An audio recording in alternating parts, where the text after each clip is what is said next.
نحمده ونصلي ونسلم على رسوله الكريم أما بعد فأعوذ بالله من الشيطان الرجيم بسم الله الرحمن الرحيم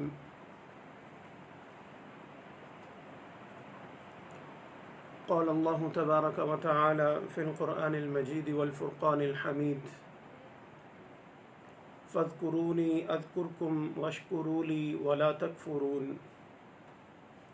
صدق اللہ مولانا العظیم۔ معزز سامعین گرامی قدر، آج کی رات جو ہے یہ طاق راتوں میں سے ایک رات ہے اور 21 رمضان المبارک کی یہ رات ہے اور بڑی ہی بابرکت رات ہے یہ۔ تو ترتیب یہ ہے کہ انشاءاللہ تعالی جو آخری عشرہ ہے اس میں جو طاق راتیں ہیں ان طاق راتوں کے اندر انشاءاللہ تعالی بیان کی ترتیب ہوگی۔ اللہ سبحانہ و تعالی سے دعا ہے کہ اللہ سبحانہ و تعالی کما حقہ کما ینبغی کہنے سننے اور اس پر عمل پیرا ہونے کہ اللہ توفیق عطا فرمائے۔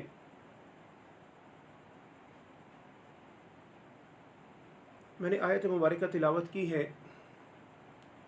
اللہ سبحانہ و تعالی فرماتے ہیں کہ فَاذْكُرُونِي أَذْكُرْكُمْ وَاشْكُرُوا لِي وَلَا تَكْفُرُونَ، تم مجھے یاد کرو میں تمہیں یاد کروں گا اور تم میرا شکر ادا کرو۔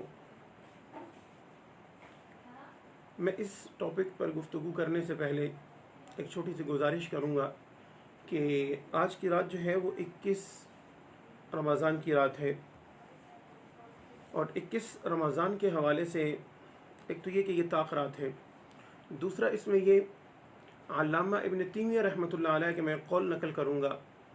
علامہ ابن تیمیہ رحمۃ اللہ علیہ فرماتے ہیں کہ اگر آخری عشرہ کے اندر طاق راتوں میں جمعہ کی رات آ جائے تو وہ اقرب ہے اس بات کے کہ وہی جو ہے وہ لیلۃ القدر کی رات ہو۔ علامہ ابن تیمیہ رحمۃ اللہ علیہ فرماتے ہیں کہ آخری عشرہ کے اندر طاق راتوں میں سے اگر کسی رات میں جمعہ کی رات آ جائے تو وہ نزدیک ترین ہے اور وہ سب سے زیادہ لائق ہے، سب سے زیادہ وہ رات حقدار ہے اس بات کی کہ وہ رات جو ہے وہ لیلۃ القدر کی رات ہو۔ تو ہم نے انشاءاللہ تعالی اس چیز کا استحضار رکھتے ہوئے کہ آج کی رات جو ہے یہ لیلۃ القدر کی رات ہے، اس یقین کے ساتھ انشاءاللہ تعالی اللہ رب العزت کے سامنے ہم نے بیٹھنا ہے اور اللہ رب العزت کے سامنے اپنی جو ہے وہ گزارشات پیش کرنی ہے اور اللہ رب العزت سے ہم نے مانگنا ہے۔ تو بہرحال جتنا جو ہے وہ یقین کامل ہوگا، جتنا اللہ سبحانہ و تعالی پر امید اور یہ چیز غالب ہوگی، انشاءاللہ تعالی اللہ سبحانہ و تعالی جو ہے وہ اسی کے مطابق ہمارے ساتھ معاملہ فرمائیں گے۔ تو اللہ سبحانہ و تعالی قرآن مجید میں ارشاد فرماتے ہیں کہ فَاذْكُرُونِي أَذْكُرْكُمْ، تم مجھے یاد کرو میں تمہیں یاد کروں گا۔ اس کے حضرات علماء نے بہت سے مفاہیم بیان کیے ہیں کہ اس سے مراد کیا ہے۔ ایک تو جو ہم عمومی طور پہ ایک جو سمجھتے ہیں مطلب اس کا جو مفہوم ہمیں سمجھ آتا ہے وہ یہ ہے کہ اللہ سبحانہ و تعالی فرماتے ہیں کہ تم میری یاد میں لگ جاؤ میں تمہاری یاد میں لگ جاؤں گا۔ اس سے مراد کیا ہے؟ جو عام مفہوم ہم مراد لیتے ہیں وہ یہ کہ انسان اللہ سبحانہ و تعالی کی یاد میں مشغول ہو جائے۔ اب اللہ کی یاد میں مشغول ہونا، کس طرح یاد میں مشغول ہوا جائے؟ ایک تو یہ ہے کہ اللہ رب العزت کے جو ذاتی نام ہے، جو لفظ اللہ ہے، اس نام کے ساتھ اللہ کو یاد کیا جائے۔ ایک یہ ہے کہ اللہ رب العزت کے ذاتی نام کو چھوڑ کر اللہ رب العزت کے جو صفاتی نام ہیں، جیسے مثال کے طور پہ رحمان، رحیم، کریم، منان، حنان، ٹھیک ہے، یہ جو صفاتی نام ہیں ان کے ساتھ یاد کیا جائے۔ یاد رکھیے گا کہ جو ذاتی نام ہے، جو اللہ رب العزت کا ذاتی نام ہے، اس کی اپنی برکات ہیں، اس کے اپنے اثرات ہیں، اور جو اللہ رب العزت کے صفاتی نام ہیں ان کی اپنی برکات ہیں، ان کے اپنے اثرات ہیں۔ تو اس لیے حضرت انسان کو چاہیے کہ وہ بجائے اس کے کہ اللہ رب العزت کے صفاتی ناموں کے ساتھ اللہ کو یاد کرے، اسے چاہیے کہ وہ اللہ سبحانہ و تعالیٰ کو اللہ کے ذاتی نام کے ساتھ، صفاتی نام کے ساتھ بھی پکارنا بہت اچھی بات ہے، صفاتی نام کے ساتھ یاد کرنا بہت اچھی بات ہے، اس میں کوئی دو رائے نہیں، لیکن جو بہتر ہے یا زیادہ انسان کے لیے فائدہ مند ہے، انسان کے لیے زیادہ اجر کا باعث ہے، وہ اللہ رب العزت کا ذاتی نام ہے، اور وہ ہے لفظ اللہ، کہ اللہ رب العزت کو انسان جو ہے وہ اللہ اللہ کر کے جو ہے وہ یاد کرے، اللہ کا ذکر کرے اللہ اللہ کے ساتھ۔ بعض حضرات کہتے ہیں کہ لفظ اللہ کا صرف ذکر کر دیا جائے تو اس سے کیا تاثیر ملتی ہے؟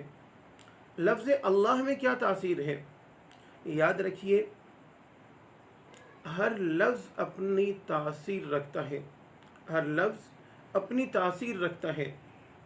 اس کو آپ مثال سے سمجھیے گا کہ مثال کے طور پہ ہم جب اپنے معاشرے کے اندر یا کسی ساتھی کے ساتھ بات کر رہے ہوتے ہیں تو ہمارے الفاظ ہی ہوتے ہیں جو اگلے انسان پہ اچھا اثر بھی چھوڑتے ہیں اور برا اثر بھی چھوڑتے ہیں۔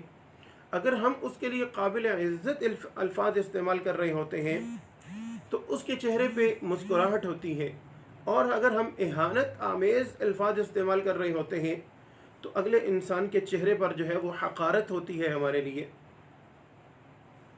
اسی کو ایک بزرگ جو ہے ان کے بارے میں آتا ہے کہ وہ اسی طرح لوگوں کو تلقین کیا کرتے تھے کہ اللہ اللہ کرو، تم اللہ کو یاد کرو اللہ اللہ کر کے۔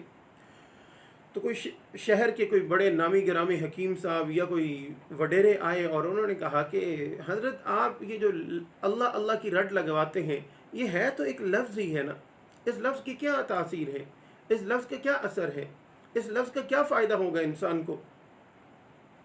تو حضرت نے جب اس کی بات سنی تو کہا ٹھیک ہے، میں ابھی آپ کو سمجھاتا ہوں۔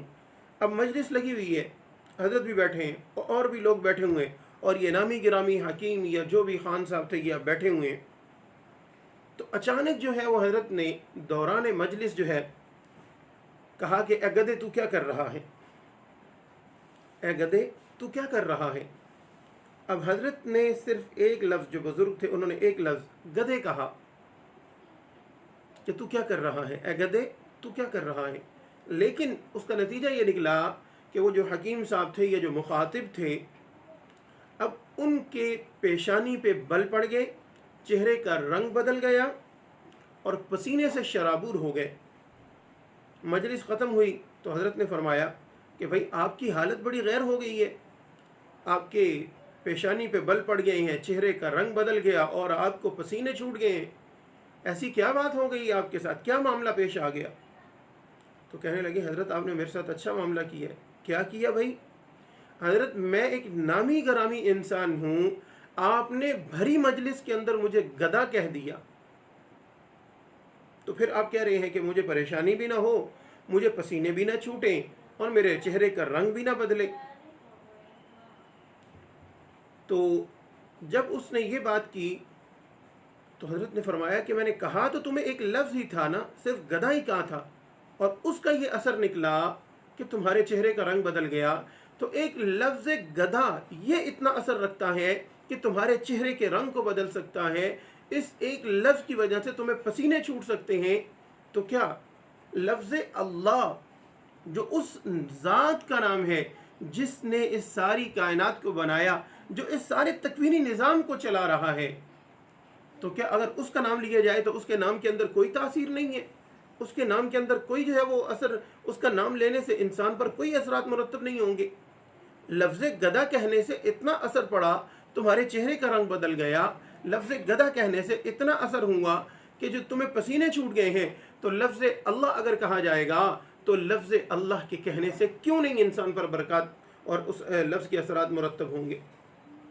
حضرت علی رضی اللہ تعالی عنہ نے اسی حوالے سے ایک شعر کہا کہ جراحات السنان لها التیام ولا یلتام ما جرح اللسان، کہ جو زبان کا زخم ہوتا ہے اس کے لیے ملنا نہیں ہے۔ تلوار کا زخم، کسی بھی چیز کا زخم جو ہوتا ہے وہ مل جاتا ہے، لیکن جو زبان کا اثر ہوتا ہے، جو زبان کا زخم ہوتا ہے وہ نہیں ملتا، اس کے اثرات نہیں مٹتے۔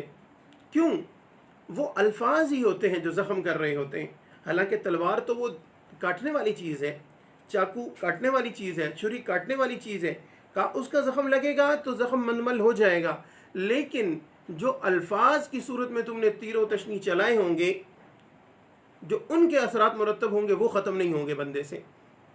تو اس سے معلوم ہوا کہ ہم کسی بھی لفظ کو ادا کرتے ہیں تو وہ لفظ اپنی تاثیر رکھتا ہے.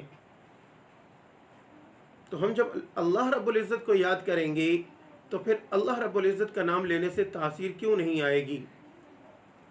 اللہ رب العزت کا جب ہم نام لیں گے تو اس کے اثرات کیوں نہیں مرتب ہوں گے؟ ضرور مرتب ہوں گے. اسی چیز کو اللہ سبحانہ و تعالیٰ فرماتے ہیں کہ اگر تم مجھے یاد کرو تو میں تمہیں یاد کروں گا. لئن شکرتم، اگر تم میرا شکر ادا کرو میں تمہارا، لئن شکرتم لازیدنکم، میرا شکر ادا کرو کہ میں نعمتیں بڑھا دوں گا. اسی طرح فرمایا فاذکرونی اذکرکم، تم مجھے یاد کرو میں تمہیں یاد کروں گا.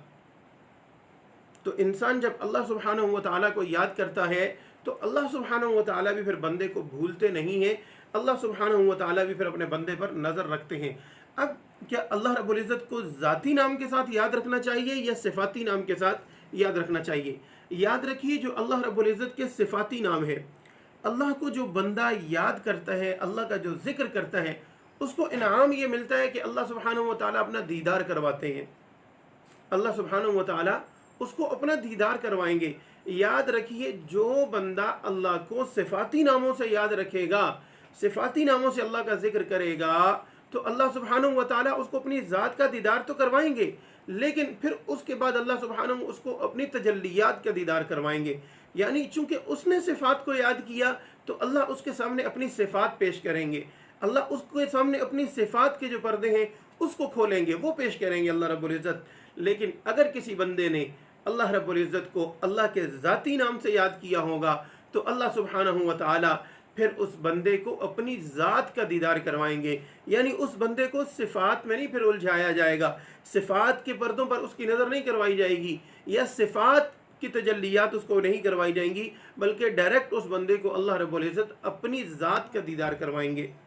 تو یہ کتنی بڑی سعادت کی بات ہے کہ انسان جو ہے وہ اللہ رب العزت کی ذات کا دیدار کر لے. اور یہ کس صورت ممکن ہے کہ بندہ جو ہے وہ اللہ سبحانہ و تعالیٰ کو یاد کرے. جو بندہ اللہ رب العزت کو یاد کرتا ہے، جو دل اللہ کی یاد میں مشغول ہوتا ہے، اس دل کو اللہ سبحانہ و تعالیٰ زندہ دل سے تعبیر کرتے ہیں. اور جو دل اللہ کی یاد سے غافل ہو گیا تو اس دل کو گویا کہ کہا جاتا ہے کہ یہ مردہ دل ہے. یہ دل مردہ دل ہے کہ جس کے اندر اپنے رب کی یاد نہیں ہے. کیوں؟ یہ دل جو ہے نا، یہ دل یہ اللہ سبحانہ و تعالیٰ نے بندے کو عطا کیا ہے.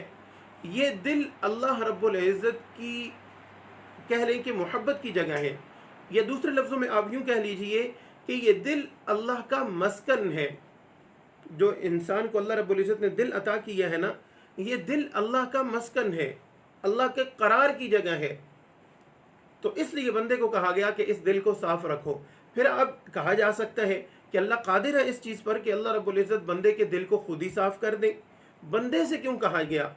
دیکھیں، اللہ رب العزت بمنزلہ مہمان کے ہیں اس دل کے لیے. اللہ رب العزت بمنزلہ مہمان کے ہیں اس دل کے لیے. اور میں یا انسان جس کا یہ دل ہے وہ اللہ رب العزت کا میزبان ہے. تو یہ میزبان کی ذمہ داری ہوتی ہے کہ وہ اپنے مہمان کا اکرام کرے، وہ اپنے مہمان کے لیے جو ہے وہ صفائی ستھرائی کا اہتمام کرے. اس لیے بندے سے کہا گیا کہ اے بندے، تو اپنے دل کی صفائی پر محنت کر. کیوں؟ یہ دل جو ہے اللہ کے قرار کی جگہ ہے. اللہ رب العزت نے اس تیرے دل کے اندر مہمان کی حیثیت سے آنا ہے، اور تیرا یہ دل اللہ کا میزبان ہے. تو لہٰذا اس دل کو جو ہے وہ اللہ رب العزت کے لیے صاف کرنا ضروری ہے. پھر یہ دل صاف کیسے ہوگا؟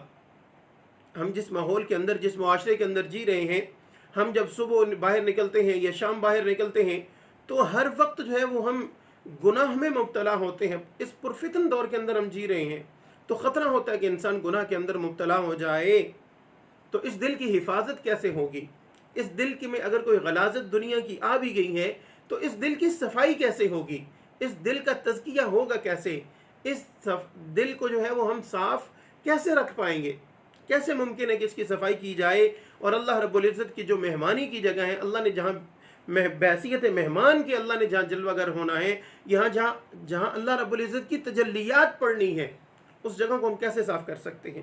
اس کی ایک ہی صورت ہے، اس کی صورت یہ ہے کہ انسان جو ہے وہ اللہ سبحانہ و تعالیٰ کو کثرت سے یاد کرے، انسان اللہ سبحانہ و تعالیٰ کو کثرت سے یاد کرے، جو اللہ سبحانہ و تعالیٰ کے ذاتی نام ہیں، انسان جو ہے ان ذاتی ناموں کو کثرت سے ان کا جو ہے وہ ذکر کرے۔ یہ تو تھا کہ انسان جو ہے وہ اپنے دل کا تزکیہ کیسے کرے، اپنے دل کو صاف کیسے کرے۔ تو صاف جو ہے وہ اللہ کے ذکر سے یہ دل صاف ہوگا، اور اللہ کا یاد جو ہے، اللہ کا جو ذکر ہے وہی مقصود ہے، وہی در حقیقت مطلوب بھی ہے۔ اس لیے اللہ سبحانہ و تعالیٰ فرماتے ہیں کہ فَاذْكُرُونِي أَذْكُرْكُمْ، تم مجھے یاد کرو میں تمہیں یاد کروں گا۔ تو اب یہ اللہ رب العزت بندے سے چاہتے ہیں کہ میرا بندہ مجھے یاد کرے، لیکن جب بندہ اللہ کی یاد سے غافل ہو جاتا ہے تو پھر اللہ رب العزت جو ہے وہ اس پر اپنا عذاب بھیجتے ہیں۔ وہ عذاب اس صورت میں نہیں ہے کہ اس کے اوپر آسمان گرا دیا جائے گا، یہ ایسا نہیں ہے اس کے لیے عذاب کہ زمین پھٹے اور اس کو زمین میں دھنسا دیا جائے۔ اس کے لیے یہ عذاب نہیں ہے کہ جس طرح پہلی قوموں پر عذاب آیا، اللہ رب العزت کوئی بادل بھیجے اور اس بادل کے اندر آگ ہو اور وہ آگ آ کے حضرت انسان کو جلا دے۔ اللہ رب العزت کا عذاب اس طرح نہیں آتا اس بندے پر جو اللہ کی یاد سے غافل ہو جاتا ہے۔ اللہ کا عذاب کیسے آتا ہے بندے پہ؟ اللہ کا عذاب پھر اس طرح آتا ہے کہ انسان اعمال سے دور ہوتا چلا جاتا ہے، انسان اعمال سے دور ہو جاتا ہے، اللہ سبحانہ و تعالیٰ اس کو فرائض سے محروم کر دیتے ہیں۔ جب انسان اللہ رب العزت کے ذکر کو چھوڑ دیتا ہے نا تو اللہ سبحانہ و تعالیٰ اس انسان کو فرائض سے محروم کر دیتے ہیں۔ اور آپ غور کریں، جو بندہ اللہ کے ذکر میں مشغول رہنے والا ہے اس کے لیے نماز کو قائم کرنا کوئی مشکل کام نہیں ہے۔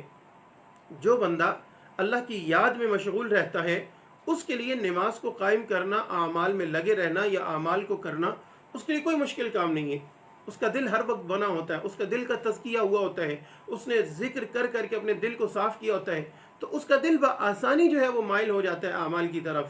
لیکن جس وقت جو بندہ ذکر سے محروم ہوتا ہے پھر اللہ کا عذاب اس پر آتا ہے تو وہ دل اس کا جو ہے وہ اس کو نیک اعمال کی طرف نہیں جانے دیتا، اس کو نیک اعمال سے محروم کر دیتے ہیں، وہ دل اس کا اعمال کی طرف نہیں جڑتا، پھر اس کو دھکا لگانا پڑتا ہے۔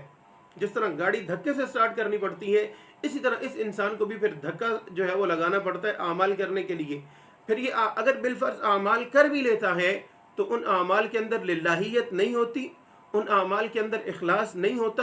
وہ اعمال ایسے ہی ہوتے ہیں کہ بندہ موجود تو مسجد میں ہوتا ہے، پڑھ تو وہ نماز رہا ہوتا ہے، لیکن نماز کی حالت میں وہ پلان بنا رہا ہوتا ہے کہ میں نے جو ہے وہ فلاں جگہ جا کے گناہ کبیرہ کرنا ہے تو میں کیسے کروں۔ کھڑا نماز کے اندر ہے لیکن جو پلاننگ ہو رہی ہے وہ گناہ کبیرہ کی ہو رہی ہے۔ کھڑا وہ نماز کے اندر ہے اور اس کے ذہن میں جو چل رہا ہے اس کا کاروبار چل رہا ہے۔ کھڑا وہ نماز کے اندر ہے لیکن اس کے ذہن کے اندر گھر کے لڑائی جھگڑے چل رہے ہیں کہ میں ان کو کیسے سلجھاؤں۔ ہوتا وہ نماز کے اندر ہے لیکن وہ بازاروں کے چکر لگا رہا ہوتا ہے۔ قرب قیامت کی جو علامات ہیں وہی ہیں کہ مساجد ویران ہو جائیں گی، ویسے تو عالی شان ہوں گی لیکن ویران ہوں گی۔ لوگ ہیں آج مساجد کے اندر، یہ نہیں ہے کہ لوگ نہیں ہیں، لوگ ہیں، لوگ نماز پڑھنے کے لیے جاتے ہیں، مساجد بظاہر آباد نظر آتی ہیں لیکن جو لوگ وہاں پر موجود ہیں وہ ایک بت کے مثل وہاں پر موجود ہیں۔ جیسے ایک بت کھڑا ہوا ہے، بے جان بت، اسی طرح نمازی کھڑے ہوئے ہیں، اپنی نماز کے اندر تو ہیں لیکن نماز کی حضوری نصیب نہیں ہے۔ یہ ہم سب کے ساتھ یہ معاملہ ہے۔ یہ کسی ایک کے لیے ٹارگٹ میں نہیں کر رہا، کسی ایک کو ٹارگٹ کر کے بات نہیں کر رہا، یہ ہم سب کا المیہ ہے۔ ہم اگر اپنے گریبانوں کے اندر جھانکیں اور اپنی نمازوں پر، اپنے اعمال پر فکر کریں تو یہ بات سمجھ آ جائے گی بآسانی کہ ہماری نمازیں وہ کیسی ہیں۔ اسی طرح دیگر اعمال ہیں، ہم قربانی کرتے ہیں تو قربانی کیا، اس میں للہیت اخلاص کتنا ہوتا ہے۔ اسی طرح حج کے لیے جاتے ہیں یا عمرہ کے لیے جاتے ہیں تو اس میں کتنا اخلاص ہوتا ہے، کتنی للہیت ہوتی ہے۔ اسی طرح ہر عمل ہمارا اس میں کتنا اخلاص ہوتا ہے، کتنی للہیت ہوتی ہے۔ اس سے ہر بات واضح ہو جاتی ہے۔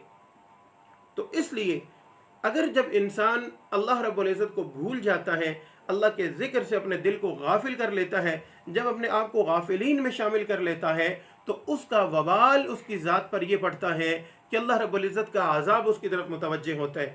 وہ عذاب یا تو اعمال سے محرومی ہے، یا اعمال اگر بالفرض دھکا سٹارٹ اس نے کر کے کچھ اعمال کر بھی لیے تو وہ اخلاص للہیت سے خالی ہیں، ان میں ریاکاری بھری ہوئی ہے، اور اگر وہ اعمال نظر بھی آ رہے ہیں تو وہ کھوکھلے ہیں، ان کے اندر کوئی جان نہیں ہے، ان کے اندر کوئی تقوی نہیں ہے، حضوری نہیں ہے، کوئی اللہ رب العزت کا استحضار نہیں ہے۔ تو یہ جو ہے یہ اللہ رب العزت کو بھول جانے کا بندے پر جو ہے وہ عذاب آتا ہے۔ اور یہ تو ایک بظاہر عذاب ہے جو ہمیں نظر بھی آتا ہے کہ کوئی بندہ نماز سے محروم ہو گیا یا نماز پڑھنے چلا گیا، لیکن وہ اگر اس سے پوچھو کہ امام صاحب نے نماز میں کون سی قراءت کی ہے تو اس کو معلوم نہیں ہے۔ یہ تو ایک بظاہر ہے، بظاہر عذاب ہے۔ لیکن اللہ سبحانہ و تعالیٰ قرآن مجید کے اندر ارشاد فرماتے ہیں کہ وَمَن يُعْرِضْ عَن ذِكْرِ رَبِّهِ يَسْلُكْهُ عَذَابًا صَعَدًا، وہ بندہ جس نے اپنے رب کے ذکر سے اعراض کیا، جس نے اپنے رب کو یاد کرنا چھوڑ دیا، جس نے اپنے رب کا تذکرہ کرنا چھوڑ دیا، جس نے اللہ کو یاد کرنا چھوڑ دیا، اللہ سبحانہ و تعالیٰ فرماتے ہیں کہ اس کو چڑھتا ہوا عذاب ملے گا، یعنی اس کو جہنم میں ڈالا جائے گا۔ تو یہ اندازہ لگائیے کہ ذکر کی کتنی اہمیت ہے، ذکر کی اللہ رب العزت کے ہاں کتنا مقام اور کتنا مرتبہ ہے، اور انسان جب ذکر سے غافل ہو جاتا ہے تو انسان کے ساتھ کیا معاملات ہوتے ہیں۔ تو اس لیے چاہیے کہ انسان غفلت کی زندگی سے نکلے، وہ اللہ رب العزت کی من چاہی زندگی کے اندر آ جائے، وہ ایسی زندگی گزارے کہ جس کے اندر جو ہے وہ اللہ رب العزت کو یاد کرنے والا ہو۔ حضرت موسیٰ علیہ السلام اور حضرت ہارون علیہ السلام جب ان حضرات کو اللہ رب العزت نے فرعون کی طرف بھیجا، تو اللہ رب العزت نے جب ان کو بھیجا تو اللہ تبارک و تعالیٰ نے فرمایا کہ اذهب انت واخوک، اے موسیٰ آپ جائیے اور آپ کا بھائی جائے، بآیاتی، میری ان نشانیوں کے ساتھ، لیکن ولا تنیا فی ذکری، کہیں یہ نہ ہو کہ ان نشانیوں کو سامنے رکھ کے مجھے بھول جانا۔ اے موسیٰ اور اے ہارون، جائیے جا کے فرعون سے جا کے مکالمہ کیجئے، اس کو دعوت دیجئے، وہ سرکش ہو گئے ہیں، لیکن جب آپ وہاں جائیں اس کو میرے جو ہے وہ نشانیاں دکھائیے، جو میں نے معجزات آپ کو عطا کی ہیں وہ دکھائیے، اور یاد رکھیے ولا تنیا فی ذکری، کہیں ایسا نہ ہو ان نشانیوں میں کھو کر، کہیں ایسا نہ ہو کہ ان کے ساتھ تم دعوت و تبلیغ کا کام کر رہے ہو، ان کو دین کی دعوت دے رہے ہو، ان کو اللہ کی طرف بلا رہے ہو، لیکن اس کام کے دوران کہیں ایسا نہ ہو کہ ولا تنیا فی ذکری، میرے ذکر کو تم کبھی بھول جاؤ۔ تو اللہ سبحانہ و تعالیٰ نے انبیاء کو اس چیز کا حکم دیا، اور بھیجا کس کام کے لیے؟ اللہ کی طرف بلانے کے لیے، کہ جا کے اس سے مکالمہ کریے، لیکن مکالمہ کرتے ہوئے بھی اپنے اللہ کو نہ بھول جانا۔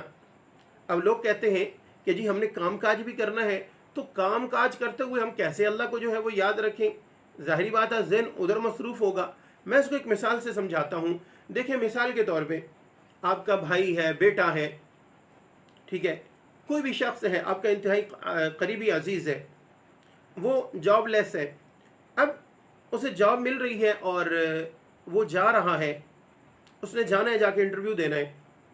آپ صبح اس کو گھر سے الوداع کر رہے ہیں، بھائی کو الوداع کر رہا ہے، اور بھائی اپنے کام پہ جا رہا ہے اور دوسرے بھائی سے کہہ رہا ہے کہ جا کے تم انٹرویو دو تو انشاءاللہ اللہ سبحانہ و تعالیٰ بہتری والا معاملہ کریں گے۔ اب یہ بھائی جو اس کو بھیج رہا ہے، بھیجتے ہوئے اس کو نصیحت کر رہا ہے کہ بھائی ممکن ہے تمہارے ساتھ یہ بات ہو، اس کا یہ جواب دینا، ممکن ہے تم سے یہ سوال ہو، یہ جواب دینا۔ اچھا، اب یہ بھائی انٹرویو دینے چلا گیا، دوسرا بھائی اپنے کام پہ جا رہا ہے، لیکن اپنے کام پر بھی وہ جا رہا ہے تو اس کا ذہن اپنے اسی بھائی کی طرف اٹکا ہوا ہے جو اس کا چھوٹا بھائی انٹرویو دینے جا رہا ہے۔ اب وہ جب اپنے آفس میں جا کے پہنچتا ہے اور اپنے کام میں مشغول ہے، ذہن ادھر بھائی کی طرف اٹکا ہوا ہے کہ بھائی انٹرویو دینے گیا، پتہ نہیں اس کے ساتھ کیا بنے گا۔ پھر جب 2-4 گھنٹے گزر گئے، وہی بھائی یا تو بھائی کو فون کر کے حالات لے رہا ہے کہ جی کیا بنا، آپ کا انٹرویو ہو گیا، کیا ہوا کیا نہیں ہوا۔ اگر بھائی سے رابطہ نہیں، اپنے گھر فون کر رہے ہیں، والدہ سے پوچھ رہا ہے یا گھر میں جو افراد ہیں ان سے پوچھ رہا ہے کہ کوئی اس کی خبر آئی ہے، اس کا کیا معاملہ بنا ہے، جی کوئی خبر نہیں آئی۔ دن کے 12 بج گئے، پھر بھائی وہی جو اپنے کام پر موجود ہے لیکن اس کا ذہن کہاں اٹکا ہوا ہے؟ چھوٹے بھائی کی طرف کہ وہ انٹرویو دینے گیا ہوا ہے۔ سارا دن وہ اس طرح وہ بیٹھا اپنے کام میں مشغول ہے، وہ کام وہ اپنا کر رہا ہے، اپنے آفس میں بیٹھا ہوا ہے، لیکن اس کا ذہن کہاں لگا ہوا ہے کہ میرا بھائی انٹرویو دینے کے لیے گیا ہوا ہے. تو یہ اب ایک چھوٹا سا کام ہے، لیکن کیا ہے، انسان کا دماغ، انسان بیٹھا اپنے کام پہ ہے، اپنے مقام پہ ہے، لیکن دماغ اس کا بھائی کی طرف متوجہ ہے کہ بھائی کے ساتھ کیا معاملات پیش آ رہے ہیں. تو یہی بات سمجھنے کی ہے کہ انسان اپنے کاموں میں مشغول رہے لیکن اللہ کو نہ بھول جائے، اللہ کے یاد سے نہ غافل ہو جائے. یہ اللہ رب العزت بندے سے چاہتے ہیں کہ میرا بندہ مجھے اس طرح یاد رکھے کہ ہو تو وہ اپنے کام کے اندر مصروف لگا ہوا، تو وہ اپنے کام کے اندر ہو، لیکن اس کا دماغ جو ہے وہ میری طرف متوجہ ہو اور اس کا ذہن جو ہے وہ میری یاد میں مشغول ہو.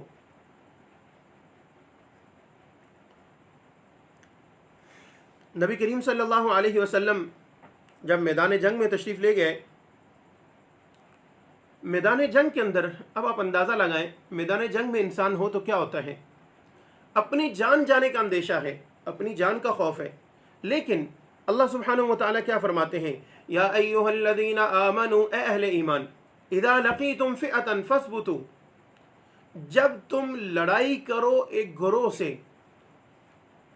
اس بات کو سمجھیے گا، یا ایہا الذین آمنوا، اے اہل ایمان، اذا لقیتم فئۃ فاثبتوا، جب تم کسی گروہ کے ساتھ لڑائی کرو تو فاثبتوا، ثابت قدم رہو. ایک تو یہ حکم آیا، لیکن اس کے ساتھ ہی متصل دوسرا حکم کیا آیا، فرمایا وَاذْكُرُوا اللَّهَ كَثِيرًا، اے اہل ایمان جب تم کفار کے ساتھ جنگ کر رہے ہو تو ثابت قدم رہو، اور تمہاری زبان، تمہارا ذہن، تمہارا دل وہ اللہ کی یاد میں مشغول ہونا چاہیے. اذا لقیتم فئۃ فاثبتوا، ہو تم میدان جنگ کے اندر، دشمن کے مقابل تم دشمن سے لڑائی کر رہے ہو، وہاں جان لینے کی فکر میں ہو دشمن کی، اور اپنی جان جانے کا اندیشہ ہے، اس وقت میں بھی حکم کیا ہے کہ میدان جنگ کے اندر ثابت قدم رہو، اور کیا کرو، اللہ کو کثرت سے یاد کرو، اللہ کو بہت زیادہ یاد کرو. تو اس سے اندازہ لگا لیجئے کہ ذکر اللہ کی کتنی اہمیت ہے، کتنی اس کے اللہ رب العزت کے اس کا مقام ہے، یہ کتنا اللہ رب العزت بندے سے اس کا تقاضا کر رہے ہیں. آج اگر ہم اندازہ لگائیں، اپنی زندگی پر نظر دوڑائیں، اپنے معاشرے پر نظر دوڑائیں، تو ہم نے ذکر اللہ کو ثانوی حیثیت دے دی ہے. ہم ذکر اللہ کو نفل کے درجے میں بھی نہیں رکھتے ہیں. ہم نمازوں کا اہتمام، فرائض کا اہتمام کر رہے ہیں، فرائض کے ساتھ سنتوں کا اہتمام اللہ توفیق دے رہے ہیں، نوافل کی توفیق مل رہی ہے، ہم کر رہے ہیں، فرائض پڑھ رہے ہیں، سنتیں پڑھ رہے ہیں، نوافل پڑھ رہے ہیں، لیکن ذکر کی طرف بالکل توجہ نہیں ہے. عام آدمی تو عام آدمی ہے، جو خاص لوگ ہیں، ٹھیک ہے جی، جو خاص لوگ ہیں، یعنی جو آپ دوسرے لفظوں میں کہہ لیجئے جو اہل علم ہیں. اور اگر میں اس سے بھی آسان کر کے کہوں تو یہ غلط نہ ہوگا کہ قراء کرام، علماء کرام، اور اسی طرح طلباء اور طالبات اپنے پڑھنے بڑھانے میں مصروف ہیں. یہ بالکل کرنا چاہیے کام اور انتہائی ضروری ہے، لیکن اس کے ساتھ جو ذکر کی، جو کہہ لیں کہ ذکر کے ذریعے سے اللہ کی مدد ہمیں حاصل کرنی چاہیے، ہم اس سے محروم ہوتے ہیں. عمومی طور پہ طلباء اور علماء اور اسی طالبات عالمات ہم یہ سمجھتے ہیں، میں اپنے آپ کو شامل کر رہا ہوں، ہم سمجھتے ہیں کہ جب ہم قال اللہ اور قال الرسول میں مصروف ہیں، ہم اللہ اور اس کے رسول کے احکامات کو بیان کر رہے ہیں، تو شاید ہمیں احتیاج نہیں ہے کہ ہم اللہ کا ذکر کریں. یہ آج ہمارا ذہن بن چکا ہے کہ جی یہ کام اعلیٰ ہے اور ذکر جو ہے وہ ادنا ہے. نہیں، یہ چیز غلط ہے. جو ہم قال اللہ اور قال الرسول کر رہے ہیں، اس میں جو نکھار آئے گا وہ یہ اسی لفظ اللہ کے ذکر سے آئے گا. بظاہر قال اللہ اور قال الرسول ہم پڑھ لیں گے، لیکن جو اس کا نور ہے وہ سینوں میں کیوں نہیں ہے آج؟ اس کی وجہ یہی ہے، اس کی وجہ یہی ہے کہ ہم نے کسی کے ساتھ بیعت کا تعلق قائم نہیں کیا، ہم نے کسی شیخ، کامل شیخ کے ساتھ اپنا تعلق استوار نہیں کیے، ہم نے ان سے ذکر سیکھا نہیں ہے، ہم ذکر میں بیٹھتے نہیں ہیں، ہم ذکر کرتے نہیں ہیں. اس کا نتیجہ ہے کہ آج الفاظ تو ہیں ہمارے پاس، لیکن الفاظ کا جو نور ہے اس سے محروم ہے. دارالعلوم دیوبند کی جب بنیاد رکھی گئی تو وہاں کے جو طلباء تھے، دارالعلوم کے ارد گرد کے جو دکاندار تھے، ان کا کہنا یہ تھا کہ ہم طالب علم کو جب دیکھتے تھے نا تو ہم پہچان لیتے تھے کہ یہ کون سے درجے کا طالب علم ہے. کیوں؟ اس لیے کہ وہ لوگ جب دین پڑھا کرتے تھے تو دین پڑھنے کے ساتھ اس کے نور کو اپنے سینے کے اندر سمو لیا کرتے تھے. اور وہ کیسے نور ملتا تھا؟ وہ ذکر اللہ سے ملتا تھا. اور یہی وجہ تھی کہ ایک وقت تھا کہ دارالعلوم دیوبند کے شیخ الحدیث سے لے کر عام چپڑاسی تک، خاکروب تک، وہ صاحب نسبت بزرگ تھے. یعنی جو خاکروب جس نے صفائی کرنی ہے وہ بھی کسی شیخ سے جو ہے وہ کسی شیخ کا خلیفہ تھا، کسی شیخ سے اس کو بھی وہ خلافت ملی ہوئی تھی. یعنی ہر ایک نے شیخ کے ساتھ اپنا تعلق، اللہ والوں کے ساتھ اپنا تعلق جو ہے وہ جوڑ کے رکھا. اور آج اس پرفتن دور کے اندر اگر ہم چاہیں کہ ہمارا ایمان محفوظ رہے، ہمارے بچوں کے، ہمارے اولادوں کے ایمان محفوظ رہیں، تو اس کی ایک ہی صورت ہے کہ ان کو علماء کے ساتھ جوڑا جائے، اہل اللہ کے ساتھ ان کو جوڑا جائے، اہل اللہ کی مجالس میں خود بھی بیٹھنے کا اہتمام کیا جائے، اپنی اولادوں کو ان مجالس میں لے جانے کا اہتمام کیا جائے. اس کی اپنی برکات ہیں. وہ مقولہ ہے نا کہ خربوزہ خربوزے کو دیکھ کر رنگ پکڑتا ہے. تو اسی طرح اگر ہم اہل علم کی، اہل تقوی کی، اہل اللہ کی مجالس میں بیٹھیں گے تو صرف ان میں بیٹھنے کی وجہ سے ان کے ساتھ ہمیں میسر ہوگا تو انشاءاللہ تعالی اس کی برکات یہ ہوگی کہ ہمارا ایمان محفوظ رہے گا. اصحاب کہف کا کتا، اس نے جنت میں جانا ہے، ٹھیک ہے، اس کو یہ مقام کیوں مل رہا ہے؟ اس کو مقام کس بنیاد پہ ملا؟ یہ مقام اس کو اسی بنیاد پہ ملا کہ اس نے اہل اللہ کی صحبت اختیار کی، اس نے ان کا ساتھ اپنایا. ہم نے تفسیر میں پڑھا تھا کہ جب وہ کتا ساتھ ملا تو اصحاب کہف نے اس جو ہے وہ ایک دفعہ دور کیا، وہ پھر آ گیا، پھر دور کیا، پھر آ گیا، پھر دور کیا. وہ جب آیا پھر تو اس کو اللہ نے زبان عطا کی تو اس نے کہا کہ میں تمہارا ساتھ نہیں چھوڑوں گا، تم جہاں جا کے آرام کرو گے میں تمہاری پہرے داری کروں گا. تو اب دیکھیں کہ اس نے اہل اللہ کی صحبت اختیار کی تو اللہ رب العزت اس کو جنت میں بھیج رہے ہیں. کتا جنت میں جا رہا ہے اہل اللہ کی صحبت اختیار کرنے کی وجہ سے. تو اگر ہم انسان اہل اللہ کی صحبت اختیار کریں گے، ان کی مجالس کو اپنائیں گے، ان کے ساتھ اپنے تعلقات کو مضبوط کریں گے، دینی معاملات ان سے پوچھ کر کریں گے، اپنے سارے کام جو ہے ان کی مشاورت سے کریں گے، تو اللہ سبحانہ و تعالیٰ کیوں نہیں ہم پر رنگ چڑھائے گا ان کا. خربوزہ خربوزے کو دیکھ کر رنگ پکڑتا ہے. اس کو آپ دوسرے لفظوں میں یوں سمجھ لیجئے، ایک ملازمت پیشہ بندہ، آپ اس کو کاروباری لوگوں کے درمیان بٹھا دیں، وہ ایک ہفتہ نہیں بیٹھے گا اور اس کی زبان سے نکلے گا کہ میں لعنت بھیجتا ہوں ایسی ملازمت پر، میں تو بس بزنس کروں گا. اور اسی بزنس کرنے والے آدمی کو ملازمت پیشہ لوگوں کے درمیان بٹھائیں، ایک ہفتہ اس کی مجالس اٹینڈ کرے، یہی بندہ کہے گا کہ ملازمت میں کیا، بزنس میں کیا رکھا ہوا ہے، میں تو ملازمت اختیار کرنی ہے، مجھے پکے پیسے بس ملیں گے، مہینے بعد سیلری مختص ہے وہ مل جائے گی آرام سے، کوئی فکر نہیں ہے پیسے گھٹنے کی، بڑھنے کی، کوئی ٹینشن نہیں ہے. تو یہ صحبت کا اثر ہے. آپ جس صحبت کو اسی چیز کو شیخ سعدی علیہ رحمت نے کہا کہ صحبت را سالے کنن تالے ترا تالے کنن.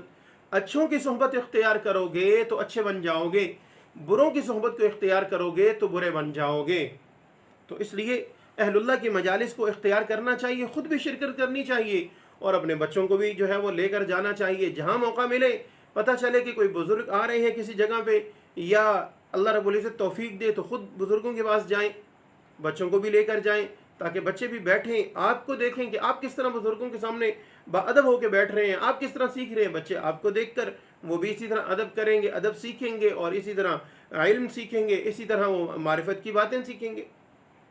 تو یہ سب کچھ اسی صورت ہے کہ ہم جو ہے وہ اہل اللہ کی صحبت اختیار کریں. اور اللہ رب العزت نے کونوا مع الصادقین کہ سچوں کے ساتھ ہو جاؤ، اس چیز کا حکم دیا ہے باقاعدہ کہ تم صحبت اختیار کرو ان لوگوں کی جو کہ سچے ہیں، جو اللہ والے ہیں، ان کی صحبت کو اختیار کرو. تو بہرحال بات چل رہی تھی. اللہ سبحانہ و تعالیٰ فرماتے ہیں کہ فَاذْكُرُونِي أَذْكُرْكُمْ، تم مجھے یاد کرو میں تمہیں یاد کروں گا، تم مجھے یاد کرو میں تمہیں یاد کروں گا. اللہ سبحانہ و تعالیٰ بندے سے کہتے ہیں کہ تم زمین پر مجھے یاد کرو، میں عرش پر تمہیں یاد کروں گا. تم مجھے بندوں کے درمیان یاد کرو، میں ان لوگوں سے بہتر لوگوں میں تم کو یاد کروں گا. یعنی تم بندوں کے درمیان میرا تذکرہ کرو گے تو میں فرشتوں کی مجالس کے اندر جو ہے وہ تمہارا تذکرہ کروں گا، میں فرشتوں کے اندر جو ہے وہ تمہیں یاد کروں گا، تمہارے ذکر کو جاری کر دوں گا. یہی وجہ ہے کہ ہم مختلف احادیث میں ہمیں یہ بات ملتی ہے کہ بندہ نیک عمل کرتا ہے، کوئی بھی عمل کرتا ہے تو اتنے فرشتے اس کے لیے دعائے مغفرت کر رہے ہیں، یا فرشتے اس کو فخر سے یاد کر رہے ہیں۔ جب انسان اللہ کو یاد کرتا ہے، اللہ کا ذکر کرتا ہے، تو اللہ رب العزت اس کے ذکر کو جاری کر دیتے ہیں۔ وہ اللہ کے ذکر کو جاری کرتا ہے اپنی زبان پہ، اللہ رب العزت اس کے ذکر کو بندوں کی زبانوں پر جاری کر دیتے ہیں۔ وہ اللہ کو یاد کرتا ہے، اللہ سبحانہ و تعالیٰ اس کے لیے کلمہ خیر لوگوں کی زبانوں پر جاری کر دیتے ہیں۔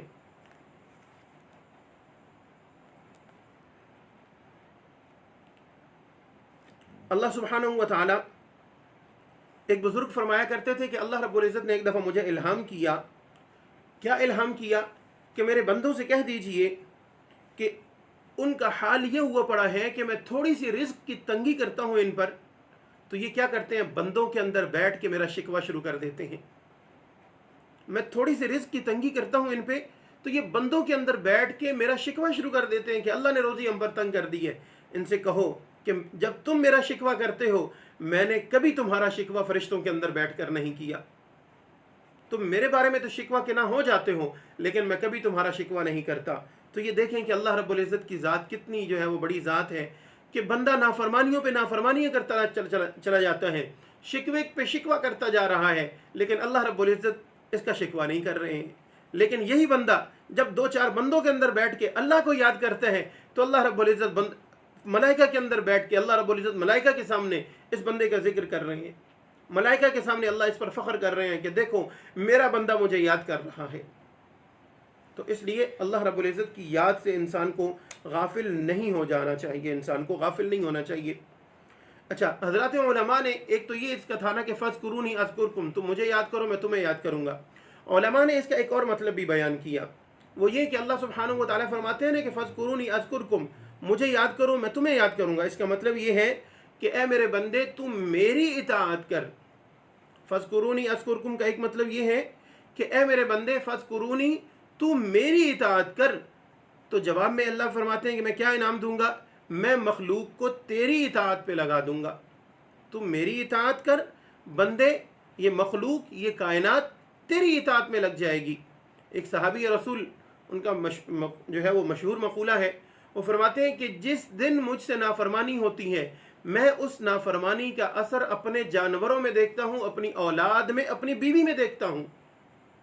یعنی جس دن مجھ سے اللہ کی نافرمانی ہو جاتی ہے تو اس کے اثرات میری اولاد پر پڑتے ہیں، میری بیوی پر پڑتے ہیں، اس کے اثرات میرے جانوروں پر مرتب ہوتے ہیں۔ تو ہم شکوہ کے نہ ہوتے ہیں کہ ہماری اولاد ہماری بات نہیں مانتی ہے، ہم شکوہ کے نہ ہوتے ہیں کہ ہمارے ملازم جو ہے وہ ہمارے ساتھ مخلص نہیں ہے، ہماری بات کو سنتے نہیں ہیں۔ تو یہ در حقیقت ہماری اولاد کا قصور نہیں ہوتا، یہ در حقیقت یہ ہمارے ملازموں کا قصور نہیں ہوتا، یہ در حقیقت میرا قصور ہوتا ہے۔ اس کو پرکھنے کی ضرورت ہے، اس پر سوچ و بچار کرنے کی ضرورت ہے کہ اگر میری اولاد میری نافرمان ہو رہی ہے تو یہ نافرمانی کا جو وبال مجھ پر آ رہا ہے کیوں آ رہا ہے؟ اگر میرے ملازم میرے جو ہے وہ اطاعت نہیں کر رہے، وہ میری مخالفت پر کمر بستہ ہے، سیلری میں ان کو دیتا ہوں، وہ گن کسی اور کے وہ گاتے ہیں، سیلری میں ان کو دیتا ہوں، رزق اللہ رب العزت میرے ذریعے ان کو پہنچا رہے ہیں، لیکن گن وہ کسی اور کا گا رہے ہیں، بات وہ کسی اور کی مان رہے ہیں، تو یہ ملازموں کا قصور نہیں ہے، یہ میرا اپنا قصور ہے۔ مجھے اپنے گریبان میں جھانکنے کی ضرورت ہے کہ میرا جو اللہ کے ساتھ تعلق ہے اس میں دراڑ آئی ہوئی ہے، اس وجہ سے میرے جو ملازم کے ساتھ تعلق ہے اس میں بھی دراڑ آ چکی ہے، میں اللہ کی نافرمانی کر رہا ہوں، اللہ کی اطاعت کو توڑ رہا ہوں، تو میری اولاد میری اطاعت کو توڑ رہی ہے۔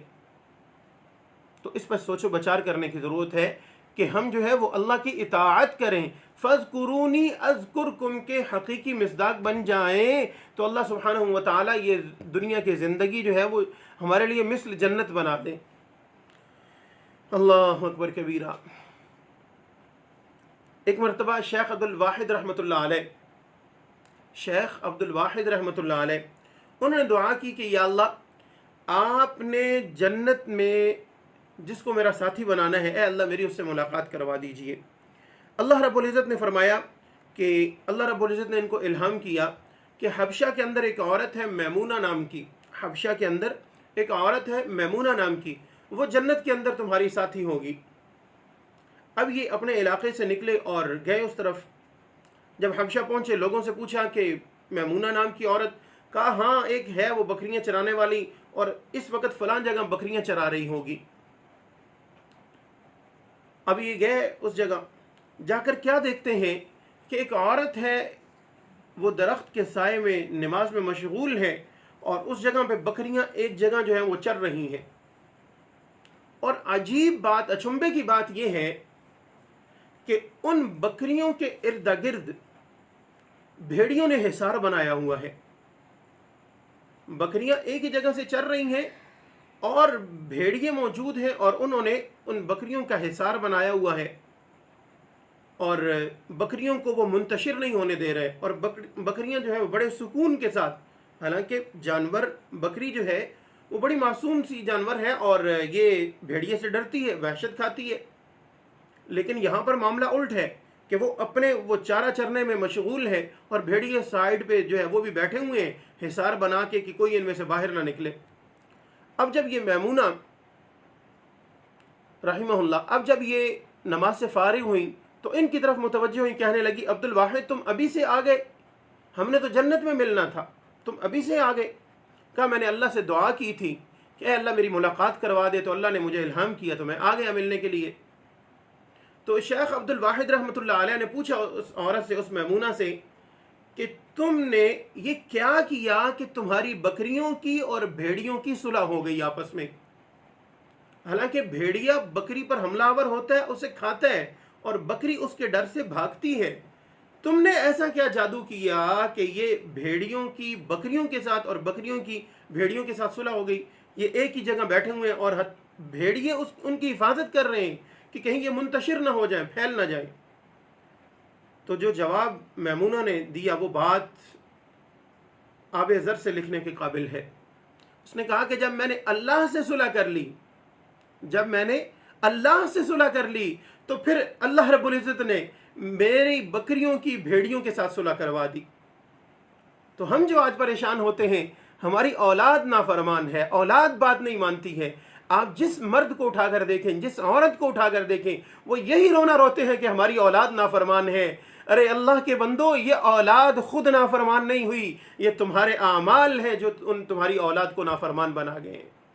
اپنے اعمال پر غور کرو، اپنے اللہ کے ساتھ جو تعلق ہے اس تعلق پر ذرا سوچو بچار کرو، اس چیز پہ نظر کرو کہ جب تم اللہ کی اطاعت سے غافل ہو گئے ہو تو پھر اللہ رب العزت مخلوق کو تمہاری اطاعت میں کیوں لگائے گا. تو ضرورت اس بات کی ہے کہ ہم اللہ رب العزت کی اطاعت میں مصروف ہو جائیں، تاکہ مخلوق جو اللہ نے بندوں کی خدمت کے لیے مقرر کی ہے وہ پھر ہماری صحیح طرح سے اسی طرح خدمت میں مشغول ہو جائے، اطاعت میں مشغول ہو جائے. تو جو بندہ چاہے کہ اس کی اولاد اس کی اطاعت گزار بن جائے، جو چاہے کہ اس کے ملازم، اس کے لوگ اس کی بات ماننے والے بن جائیں، تو اسے چاہیے کہ وہ سب سے پہلے اللہ کی اطاعت میں مشغول ہوں. اللہ رب العزت جو ہے اس کے لوگوں کو اس کا متی بنا دیں گے. اسی طرح علماء نے فَاذْكُرُونِي أَذْكُرْكُمْ کا ایک اور معنی بھی بیان کیا. علماء فرماتے ہیں کہ فَاذْكُرُونِي أَذْكُرْكُمْ کا ایک مطلب یہ ہے کہ اے میرے بندے تم میری عزت کر، میں مخلوق سے تیری عزت کرواؤں گا. اے میرے بندے تم میری عزت کر، فَاذْكُرُونِي تو مجھے یاد کر، یعنی مجھے عزت سے یاد کر، میری عزت کر. جب تو کوئی عمل کر رہا ہے تو اس وقت تو اللہ کا شرم و حیا کر. تو لوگوں سے تو حیا کر لیتا ہے لیکن اللہ کی حیا نہیں آتی ہے تجھے. تو فرمایا فَاذْكُرُونِي أَذْكُرْكُمْ، تم مجھے یاد کرو. یعنی علماء نے مطلب بیان کیا اس کا ایک کہ تم اللہ رب العزت کی عزت کرو تو اللہ سبحانہ و تعالی تمہیں عزتیں عطا کر دے گا. حضرت بشر حافی رحمہ اللہ بڑے مشہور بزرگ، ان کے بارے میں آتا ہے کہ ایک مرتبہ کہیں جا رہے تھے تو راستے میں چلتے ہوئے ان کی نظر پڑی ایک کاغذ پر جس کے اوپر لفظ اللہ لکھا ہوا تھا. وہ نیچے رول رہا تھا. انہوں نے فوراً سے اٹھایا، اس کو چوما، اس کو صاف کیا، چوم کے اس کو جو ہے محفوظ جگہ پہ رکھا. اللہ رب العزت کو یہ بات اتنی پسند آئی کہ اللہ رب العزت نے ان کا یہ عمل جو ہے وہ مقبول ہو گیا اللہ کے ہاں. تو اللہ رب العزت نے الہام کیا بشر حافی کو، کہا کہ ابشر تم نے میرے نام کی تعظیم کی ہے، تم نے میرے نام کی تعظیم کی ہے، تو لہٰذا جس طرح تو نے میرے نام کو بلند کیا اب میں تمہارے نام کو اسی طرح بلندیاں عطا کروں گا. اور پھر آج دنیا سے گئے ہوئے صدیاں بیت گئیں ان کو، لیکن آج بھی اولیاء اللہ میرے اور آپ جیسا گناہگار نہیں. اولیاء اللہ ان کا نام لیتے ہیں اور ان کے نام لے لے کر جھومتے ہیں۔ یوں اللہ رب العزت عزتیں عطا کرتا ہے جب بندہ جو ہے وہ اللہ رب العزت کی عزت کا احترام کرتا ہے۔ تو اس لیے انسان کو چاہیے کہ وہ بے ادب نہ بنے، با ادب بنے، وہ بے ادب نہ بنے، وہ با ادب بنے، اللہ رب العزت کی عزت کرے، اللہ رب العزت کی بے توقیری نہ کرے، اللہ رب العزت کی قدر کرے، اللہ رب العزت کو جانے جیسا کہ اللہ کو جاننے کا حکم ہے۔ ہمارا المیہ یہ ہے کہ آج ہم انتہائی بے ادب ہو چکے ہیں، ہم بے ادب ہو چکے ہیں۔ ہمارے سامنے نبی کریم صلی اللہ علیہ وسلم کا نام نامی اس پہ گرامی آتا ہے، تو ہم اپنے تکبر میں بعض اوقات جو ہے وہ درود مبارکہ نہیں پڑھتے ہیں۔ اللہ کا نام آتا ہے، ہم کبھی خیال نہیں کرتے ہیں، ٹھیک ہے جی، قرآن مجید ہوتا ہے، دیگر اسی طرح اور کتابیں ہوتی ہیں، ہم بالکل، اور اسی طرح جو شعائر اللہ ہیں، شعائر اللہ، ان کا احترام نہیں کرتے ہیں۔ مثال کے طور پہ آذان ہے، پہلے اتنا احترام ہوتا تھا کہ آذان اگر شروع ہوئی ہے تو اگر کوئی شخص منہ میں لقمہ ڈال رہا ہے تو وہ لقمہ روک دیتا تھا، واپس رکھ دیتا تھا، اور وہ کہتا تھا کہ آذان مکمل ہو لے، ادب سے آذان کو سنتا، اس کے بعد میں لقمہ اٹھا کے منہ میں ڈالتا۔ تو یہ ادب اور احترام تھا آذان کا۔ لیکن آج کیا معاملہ ہے؟ آج ہم موبائل کے اندر فیس بک، یوٹیوب چلا رہے ہیں، ویڈیو چل رہی ہے، آذان ہوئی تو ہم کیا کرتے ہیں، یا سامنے LCD چل رہی ہے، کوئی بھی چیز چل رہی ہے تو ہم کیا کرتے ہیں، آذان ہوئی آواز بند کر دیتے ہیں، وہ اسی طرح چل رہی ہے، صرف آواز بند کر دیتے ہیں، آواز بند کی، نظر ادھر ہی ہے۔ اب مجھے بتائیے کہ جو سامنے تصویر چل رہی ہے، آپ پہلے ایک ویڈیو دیکھ رہے ہیں، آپ پہلے ایک چیز کو دیکھ رہے ہیں، تو اب جب درمیان میں آپ اس کی آواز بند کرتے ہیں ادھر سے آذان کی آواز کے ساتھ، تو کیا میری اور آپ کی توجہ آذان کی طرف ہوگی، یا وہ جو سامنے سینیریو چل رہا ہے اس پہ ہمارا وہ دھیان ادھر ہوگا؟ یہ ممکن ہی نہیں ہے کہ ہمارا ٹوٹل دھیان آذان کی طرف چلا جائے، تو یہ بے ادبی میں شمار ہوتا ہے۔ تو اس لیے شعائر اللہ کا احترام کرنا چاہیے، اس چیز سے بچنا چاہیے۔ اسی طرح حضرات علماء کرام نے فَاذْكُرُونِی أَذْكُرْكُمْ کا ایک اور معنی بھی بیان کیا، وہ یہ کہ تم معصیت سے بچنے کے لیے مجھے یاد کرو۔ اللہ فرماتے ہیں کہ تم معصیت سے بچنے کے لیے مجھے یاد کرو تو میں تمہیں یاد کروں گا بئی طور کہ میں تمہیں اس معصیت سے نکال دوں گا۔ دیکھیں مثال کے طور پہ حضرت یوسف علیہ السلام ہے، حضرت یوسف علیہ السلام کو جب زلیخا نے بلایا کہ آ کے میرے ساتھ تم شریک گناہ ہو جاؤ، تو حضرت یوسف علیہ السلام نے کیا کہا کہ میں اللہ کی پناہ میں آتا ہوں۔ اس وقت میں جب کہ گناہ کے سارے مواقع اور مکمل ماحول میسر، تو اس وقت حضرت یوسف علیہ السلام کہہ رہے ہیں کہ میں اللہ کی پناہ میں آتا ہوں۔ تو اللہ رب العزت نے پھر جو ہے وہ ان کی تکریم کیسے کی؟ انہوں نے اپنے اس گناہ کے موقع پر اللہ سے مدد چاہی، اللہ رب العزت نے ان کے لیے وہ 7 بند دروازے جو ہیں وہ کھول دیے، بغیر ہاتھ لگائے وہ دروازے کھلتے جا رہے ہیں، اور حضرت یوسف علیہ السلام جو ہے وہ اس گناہ سے بچ جاتے ہیں۔ اور پھر اللہ رب العزت انعام یہ عطا کرتے ہیں کہ اللہ رب العزت اسی شہر کے اندر اللہ سبحانہ و تعالی تخت کا وارث بناتے ہیں۔ تو بندہ اللہ کو یاد کرنے والا بنے صحیح، اللہ رب العزت کی پھر جو کرم نوازی ہیں وہ دیکھنے والی ہوتی ہیں، وہ قابل دید ہوتی ہیں، وہ انسان کی سوچوں سے بڑھ کر ہوتی ہیں۔ اللہ ایسے نوازتے ہیں کہ انسان سوچ بھی نہیں سکتا، بس شرط یہ ہے کہ انسان جو ہے وہ اللہ کی طرف متوجہ ہونے والا بن جائے۔ اسی طرح حضرات علماء نے ایک اور مفہوم بیان کیا اس کا، فَاذْكُرُونِی أَذْكُرْكُمْ کا، کہ اللہ فرماتے ہیں اے بندے تو مجھے یاد کر اپنے راحت کے لمحات کے اندر، اللہ فرماتے ہیں کہ تو مجھے یاد کر اپنے راحت کے لمحات کے اندر، اللہ فرماتے ہیں کہ میں تیری زحمت کے جو لمحات ہوں گے میں تمہیں اس میں یاد کروں گا، میں تمہیں کبھی بھول نہیں جاؤں گا۔ اللہ اکبر کبیرہ۔ ایک خاتون کا واقعہ کہ وہ جنگل سے گزر رہی تھی، پہلے چونکہ سفر ایسے ہی ہوا کرتے تھے تو پیدل سفر کر رہی تھی، بچہ اس کے ساتھ تھا، اچانک کیا ہوا کہ بھیڑیا سامنے آ گیا۔ اب یہ خاتون ڈر گئی، پہلی دفعہ ایسا موقع ہوا کہ بھیڑیا سامنے آیا، تو اب یہ ڈری، جب ڈری سہمی تو بچہ اس کے ہاتھ سے گرا اور بھیڑیے نے اس کو اٹھایا اور بھاگ گیا۔ اب یہ خاتون، اب ظاہری بات ہے ایک وہ خاتون کے ایک وقت ہوتا ہے کہ یہ چھپکلی سے بھی ڈر رہی ہوتی ہے، لیکن جب اپنی اولاد کا معاملہ آتا ہے تو پھر یہ شیرنی بن جاتی ہے۔ تو اب جب بچہ گیا ہاتھ سے تو یہی عورت جو پہلے ڈری سہمی اب یہ بھیڑیے کے پیچھے دوڑ رہی ہے۔ اب اچانک کیا ہوا کہ اچانک اس نے دیکھا کہ ایک درخت کی اوٹ سے ایک جو ہے وہ دیوقامت انسان نکلا، اور جیسے ہی وہ نکلا بھیڑیے کے سامنے آیا تو بھیڑیا ڈرا اور بچہ اس سے چھوٹا، بھیڑیا بھاگ گیا۔ اب اللہ رب العزت نے یہ اس کے لیے ایک غائبی انتظام کیا۔ اب اس خاتون نے اس شخص سے پوچھا کہ تم کون ہو؟ تو اس نے کہا کہ میں اللہ کا فرشتہ ہوں۔ اچھا میری مدد کو آئے؟ ہاں تمہاری مدد کو آیا ہوں، اس لیے کہ ایک وقت ایسا ہوا کہ تم کھانا کھانے کے لیے بیٹھی تھی، تم کھانا کھانے کے لیے بیٹھی تھی اور تمہارے سامنے کھانا موجود تھا اور طلب بھی تھی، لیکن دروازے پر دستک ہوئی، تم نے اپنے سامنے سے کھانا اٹھا کے باہر فقیر کو دے دیا۔ تم نے اپنے ان لمحات کے اندر اللہ کو یاد کیا۔ آج جب تم پر وقت آیا تو اللہ رب العزت تمہیں بھولا نہیں ہے، آج اللہ رب العزت نے تمہیں بھلایا نہیں ہے۔ تو میرے بھائیوں، میری بہنوں، سارے مسائل کا حل، ہماری تمام پریشانیوں کا حل، ہمارے تمام مسائل کا حل اس چیز کے اندر ہے کہ ہم ذکر اللہ کو اہمیت دے لیں، ذکر اللہ کو اپنی زندگی کا حصہ بنا لیں۔ اور ظاہری بات ہے کہ جب انسان ذکر اللہ میں مشغول ہوگا تو اللہ رب العزت اس کے دل کا تزکیہ بھی کریں گے، اور جب دل کا تزکیہ ہوگا تو اللہ رب العزت اپنی محبت بھی عطا فرما دیں گے۔ اور ہر بندہ یہی چاہتا ہے کہ مجھے اللہ کی محبت مل جائے، ہر بندے کی یہ خواہش ہے کہ مجھے اللہ کی محبت مل جائے۔ تو اس کی صورت ایک ہی ہے کہ انسان اللہ کو یاد کرنے لگ جائے، اپنے دل کو صاف کر لے۔ پھر یہ دل جس کا گھر ہے، جس کا مسکن ہے، جب یہ دل صاف ہوگا تو مہمان آ ہی جائے گا، مہمان آ ہی جائے گا۔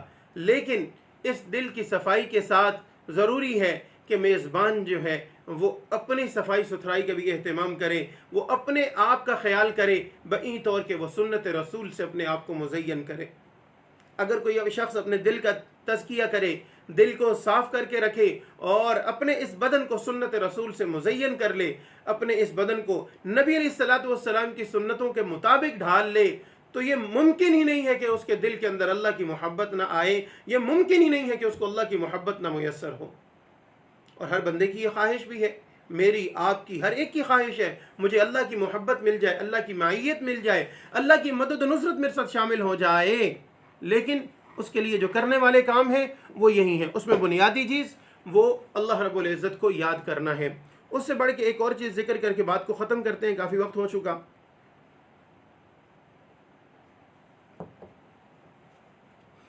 قرآن مجید ایسی کتاب ہے جو کلام اللہ ہے، اللہ کا کلام ہے۔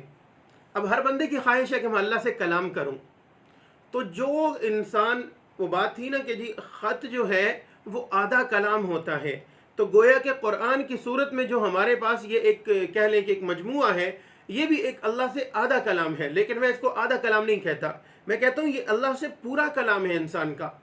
انسان جب قرآن کو پڑھ رہا ہوتا ہے تو یہ اللہ کا کلام ہے، گویا کہ یہ اللہ سے ملاقات کر رہا ہے۔ جب اللہ سے ملاقات کریں گے تو ملاقات جتنی آپ بڑھاتے چلے جائیں گے، اللہ رب العزت کی، وہ دیکھیں نا بات مشہور ہے نا کہ آپ اگر چاہیں کسی کی نظر میں آنا، اگر کسی کی نظر میں آنا چاہتے ہیں تو ملاقاتیں بڑھاتے جائیں، خود بخود اس کی نظر میں آ جائیں گے، اس کی نظر آپ پر محبت کی نظر پڑے گی۔ تو اسی طرح اگر ہم اللہ کے ساتھ اپنی ملاقاتوں کو بڑھاتے چلے جائیں گے، اپنی حاضریاں لگواتے چلے جائیں گے، روزانہ کی بنیاد پر اگر حاضری لگتی رہے گی تو اللہ رب العزت کی نظر رحمت وہ ضرور بندے کی طرف متوجہ ہوگی۔ تو اس لیے ہمیں اللہ کو بھی یاد کرنا ہے اور کلام اللہ کو جو ہے وہ کثرت سے پڑھنے کا معمول بنانا ہے۔ اللہ رب العزت سے دعا ہے کہ اللہ سبحانہ و تعالی ہمیں اپنی محبت عطا فرما دے اور اللہ رب العزت ہمیں اپنی رضا کے مطابق زندگی گزارنے کی توفیق عطا فرما دیں۔ وآخر دعوانا ان الحمد للہ رب العالمین۔